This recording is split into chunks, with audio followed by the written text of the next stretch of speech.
Hello, YouTube. I have a very sobering video for you guys today. Today, I just stumbled across this article by Harvard T.H. Chan School of Public Health. And they're talking about this idea of zero food children. Children between the age of 6 and 23 months who did not consume any milk, formula, or food in the last 24 hours. It's as high as 21% in some countries, right? The study was published on 12th. Its authors are S.V. Subramanian, professor of population health, and Rockali Kim.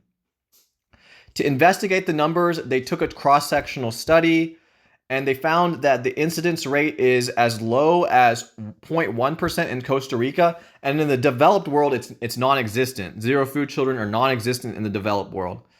In places like Guinea, it's 1.8%. In India, which accounted for nearly half of the study's zero food children cross-sectional study, the prevalence was 19.3%. And what that amounts to is 6.7 million children in India have zero food in the last 24 hours. It's a huge prevalence. It's a huge problem in India. The study limitations say that the study did not take into account breast milk. And so I just want to go into this idea here. Breast milk, where is it? Oh, I can't find it. Okay, great.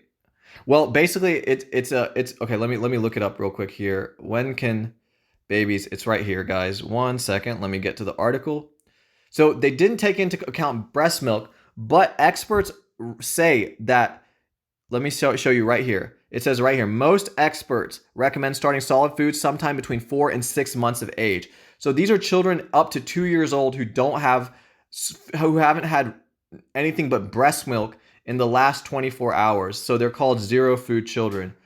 And I think the reason for this is there is very little political capital and social capital in India to solve these problems because the population is just so large, right? The social issues in India are just ridiculously large. And I made a video earlier saying, I want to start a charity business that donates 100% of its profits to feeding kids in India. And it's going to be a yoga meditation charity business. And so I'm going to do it. It's going to be a yoga meditation used bookstore, charity business, coffee shop, smoothie store, charity business with a meditation hall and a yoga studio. And it's going to donate all of its profits to charity. So I need the financial capital to do this. So I need capital myself. Unfortunately, that's how it goes. I need to get some capital together at some point in my life. It might be like 5, 6, 7, maybe 8, 9, 10 years in the future. But this was this terrible thing that I saw, man. But the thing is, just because the population is ridiculously large does not give us as humans a right to turn our backs on these kids who have had zero food. So have a good day, guys. Namaste.